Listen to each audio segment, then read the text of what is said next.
शिवसेना युवासेना मेळावा दादरमध्ये संपन्न। शिवसेना युवासेना महिला आघाडी महाड तालुका यांचा मेळावा दादर येथे दिनांक 13 रोजी संपन्न झाला। या मेळाव्यास उपस्थित पदाधिकारी कार्यकर्त्यांना मार्गदर्शन करण्यात आले। शासनाच्या माध्यमातून विविध लोकोपयोगी योजना माननीय मुख्यमंत्री महोदयांच्या संकल्पनेतून अंमलात आणल्या आहेत। त्याचा जनतेला कसा फायदा होईल आणि त्या जनतेपर्यंत कशा पोहोचतील याचे यावेळी मार्गदर्शन करण्यात आले।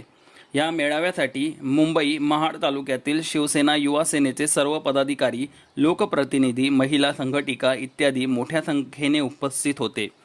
महामुंबई चॅनलसाठी सीताराम कळंबे, मुंबई।